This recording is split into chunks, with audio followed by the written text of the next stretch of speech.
All right, joining me in studio at this time is licensed behavioral analyst Adam Heller. Adam, good to see you. Nice to see you too. Thanks for having me. Adam, as a behavior analyst, you study, observe, and draw conclusions about the behavior of people. Right, and how people do things. Does that make you a psychiatrist, psychologist? I've got about 23 initials after my name. You can take your choice, but people come to me really, and they want me to help make big changes in their lives. So I look at how people do things rather than why they do things. It's a much faster process. Okay, well, I can tell you, I was extremely disappointed when these allegations first coming out in Bill Cosby. I didn't want to believe them. How can you not believe them when he reached the dozens and the 20s or whatever it is right now? What do you read into his silence for such a long time, and then read into what you just saw there in the video?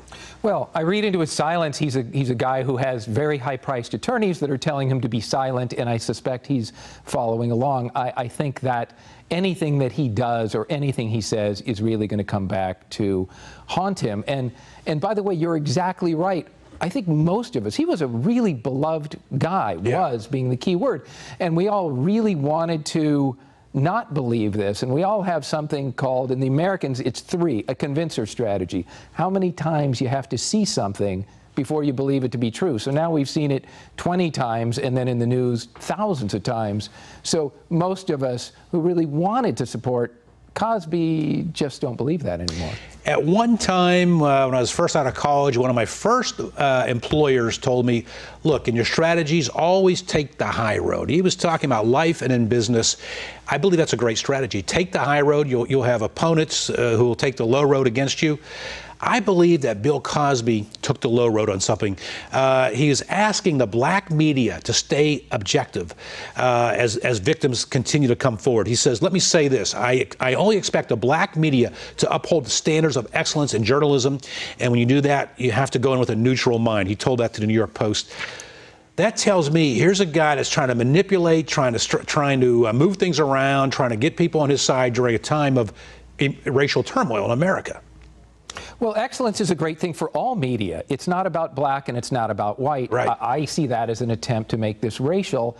And this isn't Ferguson. This isn't Staten Island. What we're talking about, we don't know what he did, but we're talking about rape. And basically any rapist, I don't know what he did, but has some internal dialogue with self-talk and images, and the end result is, hey, it's a good idea to rape this person. Or in this case, it's a good idea to drug and rape this person. And you got to imagine how much pain somebody has to be in to have such a horrible strategy that that's the end result, that they think drugging and raping somebody is going to make you feel better for the long run.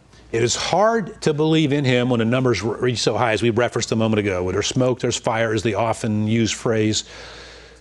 Do you believe that it's beyond a shadow of a doubt at this point? Well, I don't think we can say it's beyond a shadow of a doubt, because I can think of many scenarios where somebody could have made something up and other women could have jumped on. It's hard to do that. My convincer strategy has been filled up, but I don't think it's beyond a shadow of a doubt. He's not talking. I don't think we're ever going to know. I've worked with a lot of sex addicts. I've worked with people with fetish problems. I've worked with many, many, many victims of rape and sexual assault.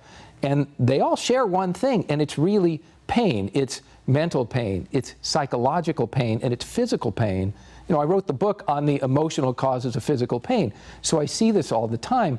And I don't know that we'll ever know for sure, but at the same point, I think it almost doesn't matter, because celebrities can go from gods to goats pretty fast. Joe Paterno, the football coach, OJ. And I think Bill Cosby will never be able to recover. Whether or not he did it, as you said earlier with your convincer strategy, people believe he did it, and that's pretty much guilt. Is there some behavior that if you saw Bill Cosby demonstrate, you would say to yourself, wait a minute, I believe he's being set up here. I believe he's innocent? Well, if he gave a talk, and I'm trained to read people's eyes, so I would know whether he was telling the truth or lying when he talked. But I think I don't think that's going to happen. I think he's got attorneys protecting him, and I think anything he says will lead him to no good. It does sound like he has attorneys protecting him when you mentioned that the silence. You've written books. You said you could write a book on what you've observed from Bill Cosby and those around him. Give us some ideas that jump out at you. Well, I'm a study of human behavior, so there's the Cosby part and what's going on there, or the alleged, rapist part. But then there's the victims. Imagine, we don't know again whether this is true, but imagine decades after being raped, this cauldron of boiling emotion inside that must be there and not be let out, and have to hold that in with such tremendous fear that goes along with that. Instant time. Final question, and keep the answer brief. Yeah. Why were all these women, or predominantly most of the women, so silent for so many years, based upon your experience? If it's true, it's fear. There's no alternative to being fear, because they would definitely want to get that out.